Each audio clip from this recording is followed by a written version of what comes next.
நம்மாழ்வார் பரமதித்த பிற்பாடு அவருடைய விக்கிரகம் மட்டும் இப்போ இருக்கு.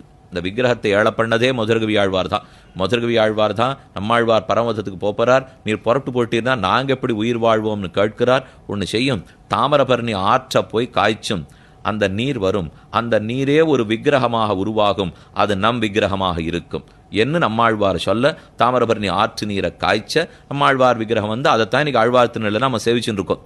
அவரை பற்றி மொத்த சங்கப்புலவர்களும் சேர்த்து ஓர் பாசுரத்தாலே தெரிவித்தார்கள். சங்கப்புலவர்களிடத்தில் மதுரகவி ஆழ்வார் ஆழ்வார் பரமோதித்த பிற்பாடு அவருடைய திவ்ய பிரபந்தங்கள்லாம் எடுத்துன்னு போறார். ஊர் முழுக்க பிரச்சாரமானங்கிறதுக்காக போறார். கண்ணினுன் சிறுத்த அம்பினால் கட்டுண்ண பண்ணிய பெருமாயன் என் அப்பனில் நன்னித்தென்குருகூர் நம்பி என்னக்கால் அன்னிக்கு மமுதூரும் என் நாவுக்கே. பகவான் கண்ணனுடைய திருநாமங்களை சொல்றதை விட கிருஷ்ண திருஷ்ணா தத்துவமான நம்மாழ்வார் பேரை சொன்னா அமிர்த நாக்கில் ஊறதுங்கிறார் மதுரகவி ஆழ்வார். அருள் கொண்டாடும் அடியவர் என்பர் அருளினான வறுமறையின் பொருள் அருள் கொண்டு ஆயிரமின் தமிழ் பாடினான் அருள்கண்டீர் இவ்வுலகினில் மிக்கதே.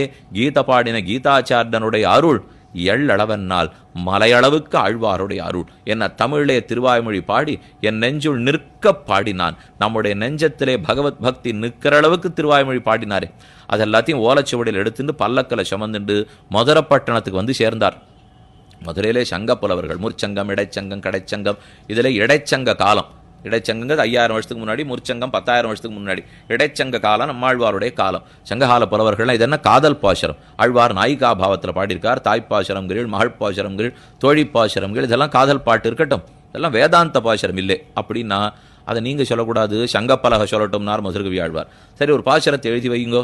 2 வரி. கண்ணன் கடலென நண்ணும் மணமுடையீர் எண்ணன் திருநாமம் திண்ணன் நாரணவே என்று 2 வரி பாசுரத்தை ஓலைச்சுவடியில் வச்சார். சங்கப்பலகையில் தூக்கி வச்சார்.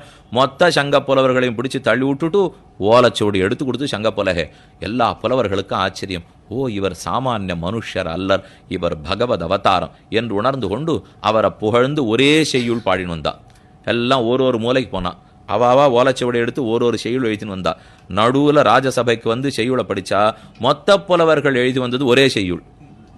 அது என்ன ஆச்சரியமா இருக்கேன்னா, சேமம் குறுகையோ செய்ய திருப்பார்கடலோ நாமம் பராங்குஷமோ நாரணமோ தாமம் துளவமோ வகுளமோ தோளும் 2 4 முழவோ பெருமான் உனக்கு என்ன அவரை பார்த்து கேட்கிறார்கள். உன் பேர் பராங்குஷனா அல்லது உன் பேர் நாராயணனா? உனக்கு இருப்பிடம் திருக்குருகூரா அல்லது உன் இருப்பிடம் திருப்பார்க்கடலா? உனக்கு மாலை வகுள மாலையா அல்லது உன் மாலை துளசி மாலையா?